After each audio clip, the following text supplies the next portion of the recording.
Oo, palaging umulan dito sa amin mga kaprobinsya. Yung sapa nalubog agad.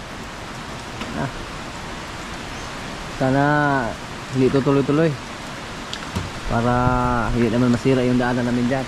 Buti na lang huminto na yung ulan mga kaprobinsya. Oh, hindi po tayo mahirapan sa ating mga gawain dito. Kasi pag palaging umuulan, malamig, maginaw. Pero basta may mga alaga tayo, malamig man, kailangan po nating tiisin para lang mabigyan ng pagkain yung ating mga alaga.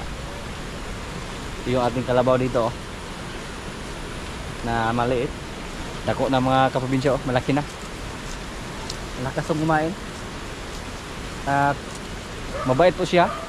Hindi katulad sa mga baka natin na pag nasa mga 3 buwan na or 4, kahit saan saan lang magpunta, lalo na yung isa nating baka dyan, tapos pumunta doon para kumain ng mga tanim dyan sa mga katabi. Pero siya, kung saan yung nanay niya, andun lang siya, tapos doon lang siya sa mga ibang kalabaw pumunta. Hindi siya maghanap ng pagkain. Kung sakaling kumain siya ng napiyat, sa mga kumpay lang na ibinigay sa kanyang nanay. Bapag lawas siya, oh. Parang luoy kayong kalabawag area sa bapag lawas pag parang kaduha rin na purga.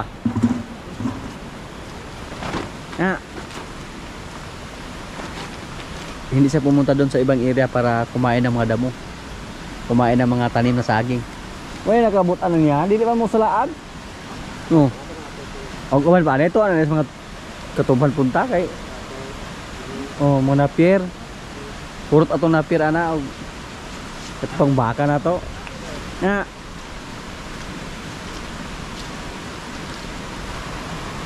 Ano yung inisip mo? Yung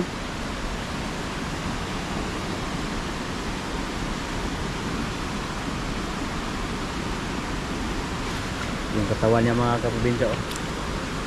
Dapat din buko-buko ba? Kung nalalaki lang to mga kaprobinsya, mahal yung bita natin sa kanya, basta lalaki lang. Ngayon nga mukhang nasayangan kami na ibinta siya. Mabait. Pag pumunta tayo sa kanya, lumapit agad siya sa atin. Hindi katulad sa iba nating kalabaw dati, yung si Jico, kumakas paglapitan natin. Pati yung isa nating baka dyan na maliit, hindi magpahimas. Pero siya okay lang. Kung umalis na dyan mga kaprobinsya, ano lang siya pumunta kay Rambo.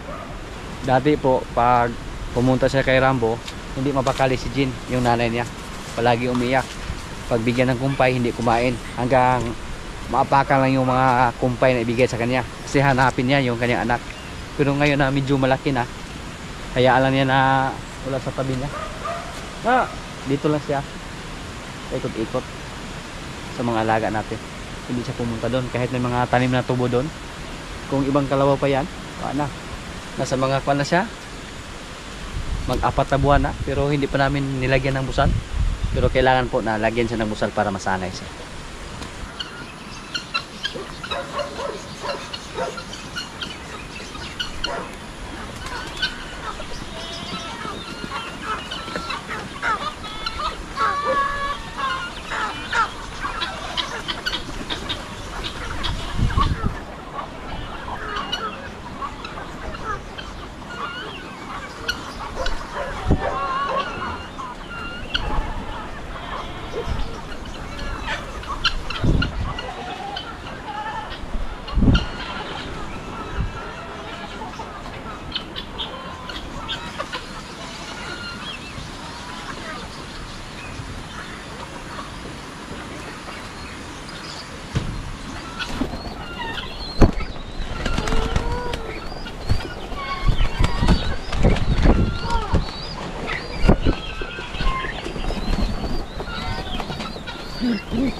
kahit binawasan po natin yung ating kalapati mga kaprobinsya, pero marami pa rin. Parang hindi sila nabawasan. Yung mga kambing natin dito, nasira po yung sahig. Nalusno. Medyo bulok na po. Pero napaayos na po natin. Malakas yung tubig dito sa aming sapa, oh. Basta palagi umuulan, malakas yung tubig. Puntahan ko natin doon kasi napapansin namin na yung kulungan ng ating kambing mukhang malapit nang bumigay, kasi bumigay yung lupa dahil sa palaging pag-ulan.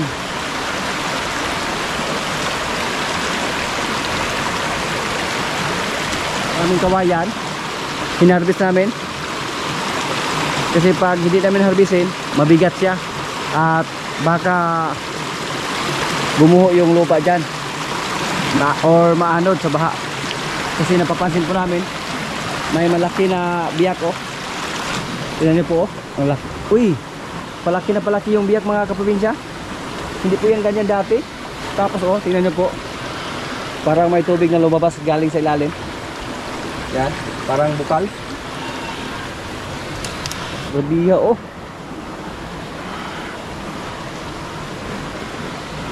Ito yung problema natin dito mga kaprobinsya, oh. Ang laki ng biyak, oh. Tapos may tubig. So pag tuloy-tuloy yung pag-ulan, yung kawayan natin, delikado to. Nakatulong sana yan sa lupa natin na hindi tuluyang gumuho. Pero pag mabiyak dito, wala na tayong magawa. Hindi na natin yan mapigilan. Iba yung lupa dito mga kaprobinsya. Dati pa to, noong una paunti-unti lang nagbago yung tsura sa aming lupa dito dahil sa palaging pag-ulan. Laki na palaki yung biyak, kaya may problema tayo sa kubo ng ating kambing dyan.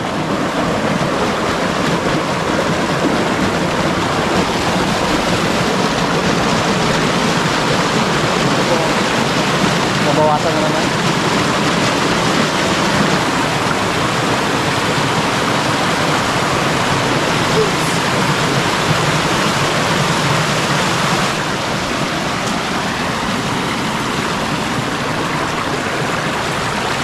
Sa mga nakarang araw po, habang wala po tayo dito, may malakas po na baha.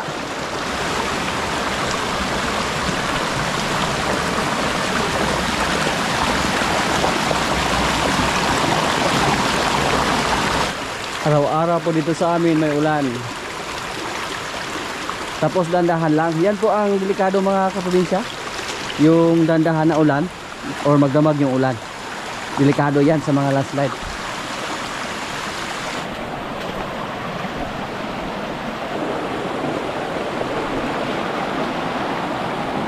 Yan, oh.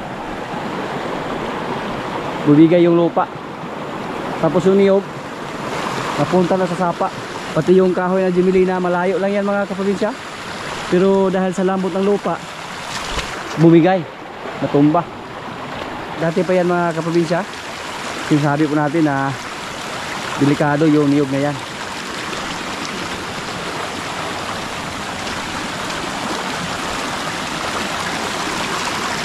Yung niyog na yan, andun lang yan, oh, sa itaas. Pero ngayon, nasa sapa na. Grabe. May isa pang niyog, oh. Yung una, yung niyog dito na ano din. Yan po ang resulta sa halos isang buwan na pag-ulan. Kung palagi may ulan, magkabenepisyo po yung mga tanim natin ng mga napier. Pero yung lupa natin dito, yan po ang delikado. Baka gumuho.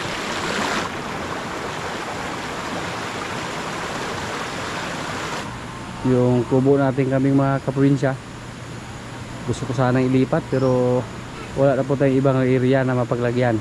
Pag dito natin ilagay o ilipat, ganun din. Tingnan nyo po, oh. May mga biyak na. Tapos yung kubo natin, oh, galiad na, pag gano'n na.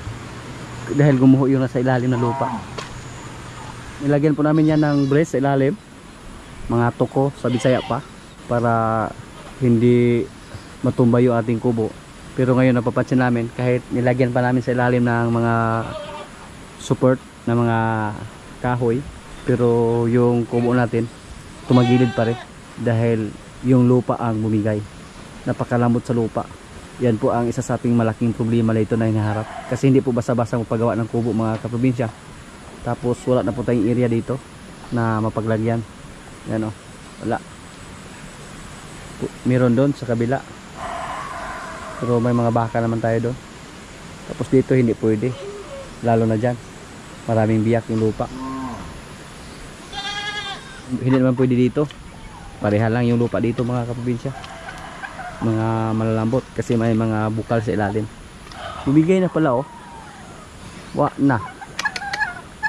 Napakadelikado. Baka tuluyang matumba yung ating kubo dyan. Kawawa yung mga kambing natin.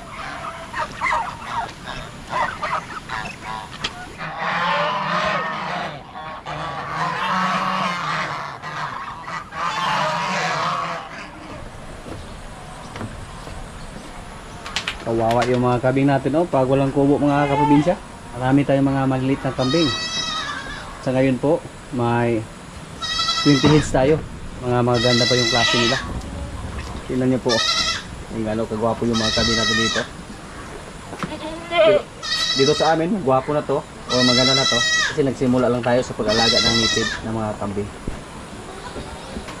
Pinalabas lang sila. Hindi lang sila nilagay sa kubo. Napaka-cute. Balak ko pa sana na lagyan ng matulugan yung mga maliit na kambing. Tapos yung kubo natin tumagilid na. Tumagilid yung kubo natin dahil lumambot yung lupa na nasa ilalim. Pero okay lang mga kaprobinsya. Lahat na problema may solusyon yan. Hanapan na natin doon ng paraan. Tsagaan lang muna natin yung kubo natin dito. Kumpunihin namin to pag hindi na kami busy. Hanapan namin to ng paraan.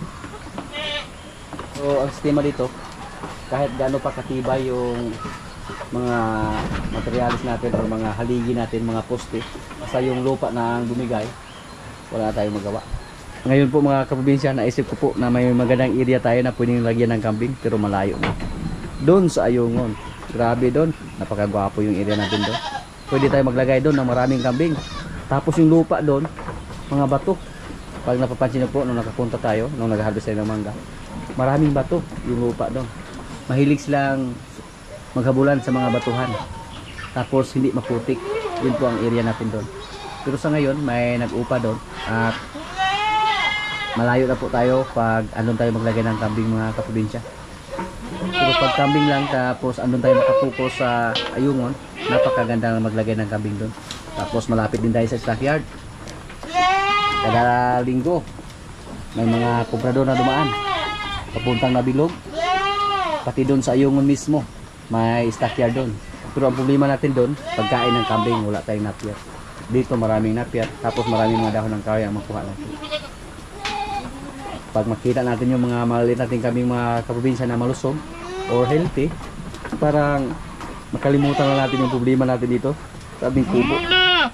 Sana hindi muna umulan sa mga araw para tubigas yung lupa at saka hindi tuluyang gumuho yung kulungan natin dito, hindi tuluyang matumba.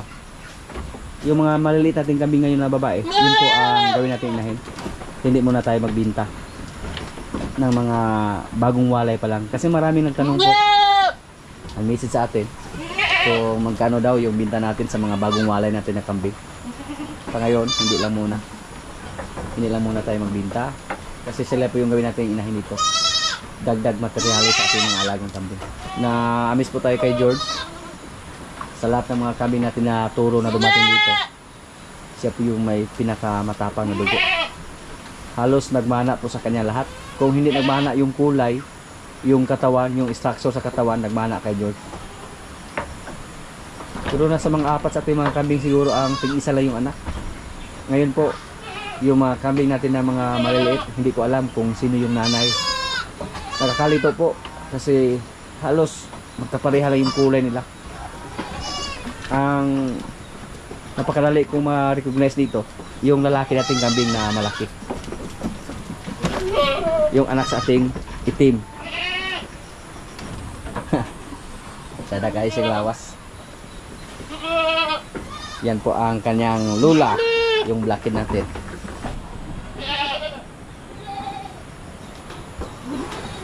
This coming December mga kaprobinsya, mukhang marami-rami po yung naibinta nating kambing. Pati mga lalaki, magbinta din tayo ng lalaking kambing. Nasa mga 16 heads yung mga kambing natin doon. Tapos meron pa dito ng mga lalaki, dalawa. Pero yung 18 heads, hindi po yan lahat ibinta natin. Piliin lang natin yung medyo malaki na. Yan po, yung tatlo na yan, hindi ko pa alam kung alin yung nanay nila. Mukhang po ang nanay niya. Be, tingnan natin. Ay, andun lang yung anak niya mga kaprobinsya, yung malaki. Kung hindi lang tayo nagbawas mga kaprobinsya ng kambing, hindi ko na ma-imagine kung gano'n na karami yung mga kambing natin dito. Ang dami na. Baka namin siya ng gatas para ipalinis sa tulang kambing.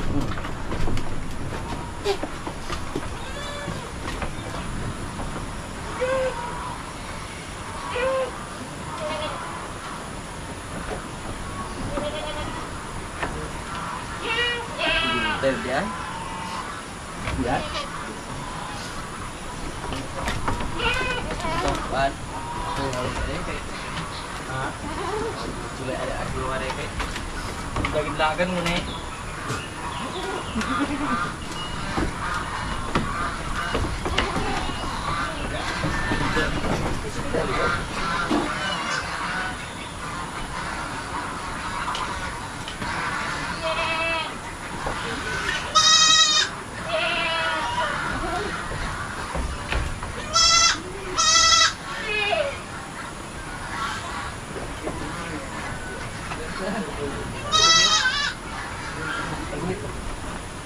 Kinuha po namin ng gatas, yung iba na isa lang yung anak.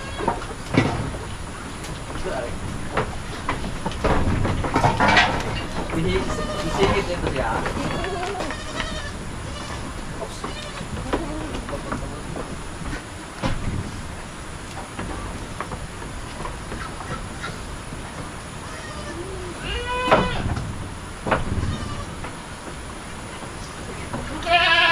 Yung mga Anglo po na kambing, yung maraming gatas mga kaprobinsya.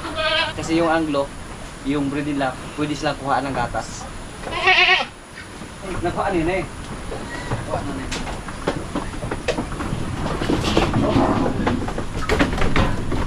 Okay. Pumasok siya.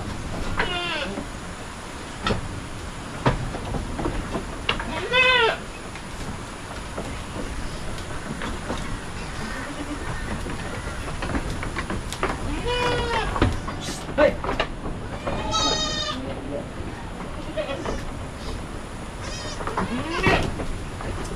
Hoy!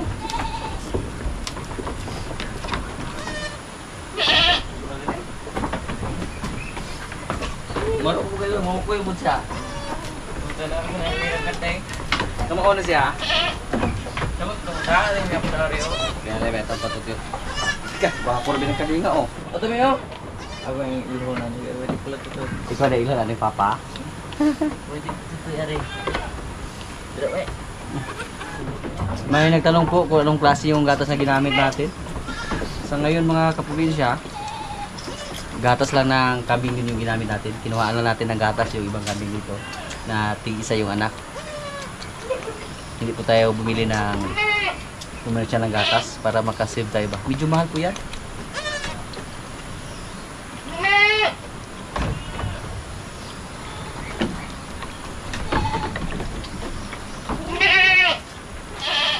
Kaya hunto nyo sa kawapado. May katong usa. Ha? Kapira mo na? Ya, ihurot na eh.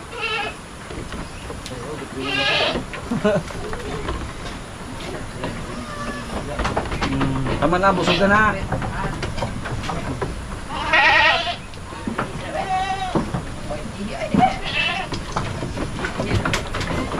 Dalawa po sila.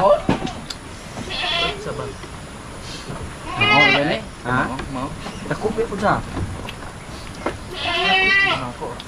Sortit na ako. Patot yun eh. Kan Wira.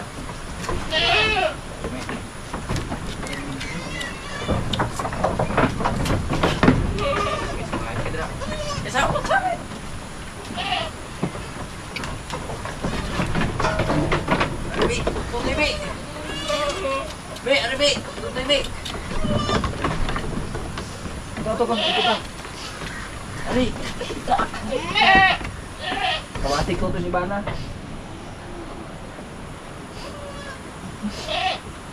Sila yun. Luud sa lugar kadiga. Musa. Ikaw naman ito. Ano sa luto rin ba daw? Agoy.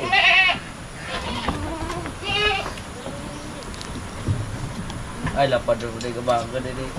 George ba ang tatay? Nalibas, George. So, nagagawa rin yung provide yan. Siya may kinagamit, pero gwapo na sa nang minom na.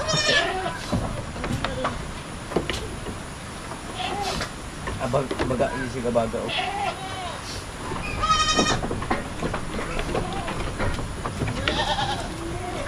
Ha? Ha? Ano ba? Sug na.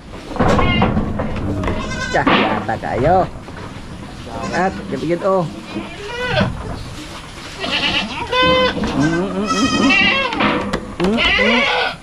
Nagkakaaliw tingnan. Oh. Ifo nga ito. Pagaw sa dulong kayo. Yan kasi oh. Yung praktis at sungay. Pwede na pero kami, tsada kami, tapat ka namin kami. Muna kinaulihan sa. Tsada po kayo. Ay, itong anak ba namin kinulihan? Dari sa karuha na siya kinulihan. Buntag na siya. Babae.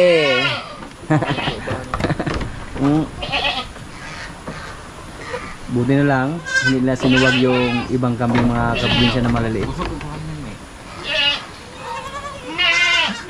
Yan po ang delikado, baka suwagin nila ba. Pero hindi naman nila ginawa yun.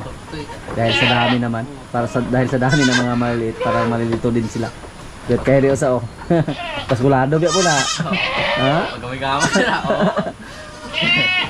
Siya ito, kadpadre.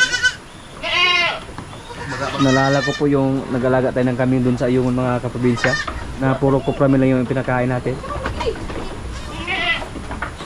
Pero malaki yung gas natin nun. Sa mga panahon na yun, maliit pa yung area natin, hindi pa natin nabili yung katabing area. Pero umamot din sa mga almost 20 hits yung mga kambing natin doon. Sinamantala nila dumidi habang kumakain yung nanay nila. Tutoy na kami.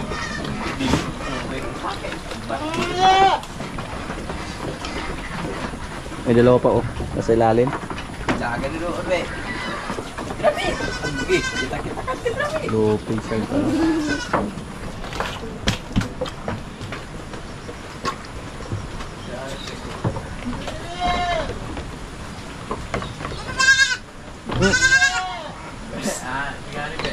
Ihapan ang bayi dia dong, ihapon yung bayi ari-ari. Gagmay ba? Ihapan na ang bayi, tanawa. Tanawa dong, mabukao lang na dong oh. Ha? Macho.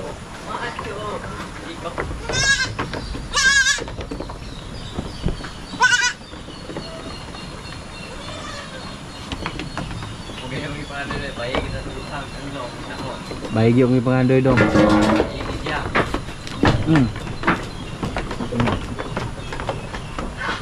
Binigyan tayo ng bayi pero isa lang. Ngayon magkukungay lang daghana ha kay madaghan mission tayo. Huwag mo lang damihan.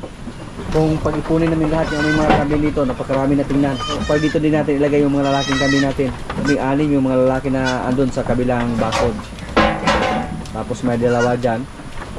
18 din yung kabuok. Pira na yan mga kaprobinsya pag ibinta natin.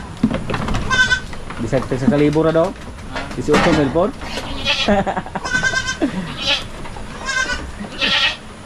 Ang bao na magtag sa kalibur ha.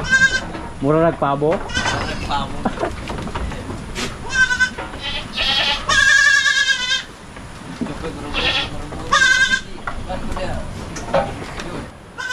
Likod kaya, pre? Ah, mo oh. Napiit na.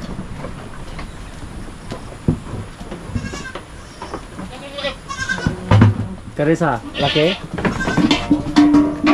Agak kiang oh. Ay, grabe. Vapor. Bilog ka din kaya. Mga kaprobinsya, kaya na po. Ito yung ulam namin oh, gulay. At saka may litsong paksiw. Yan. May kanin. Lord, maraming salamat sa pagkain. So, kaya na.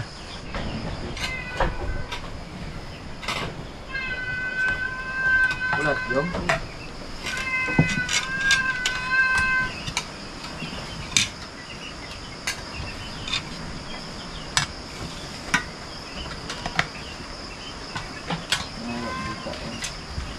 Ano to?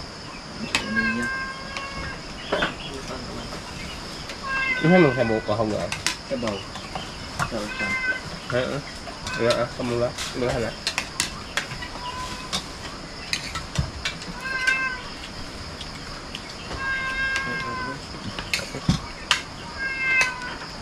Mata?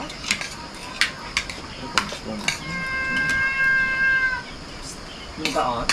Sungkong ko. Muda lah man. Ya. Ya.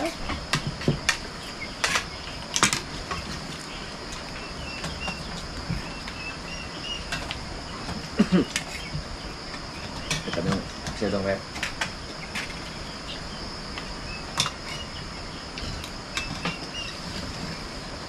Baboy na, pasto baldado. Baldado, minta liap. Pasanganay ba? Yung basket.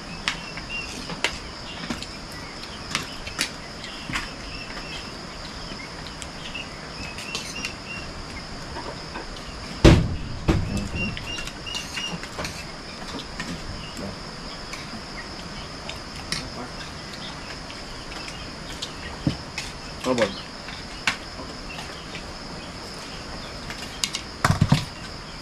Lulu sa lulu.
Aha, ato dong. Keturun. Kalau laki.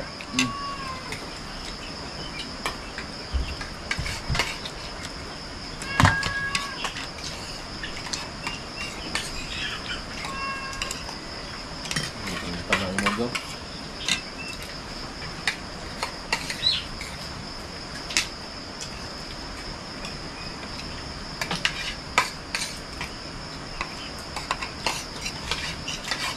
Ito ka dyan nga.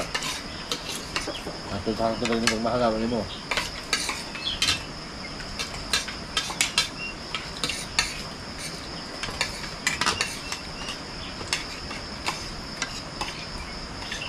Yun, manuulan ka sa dyan.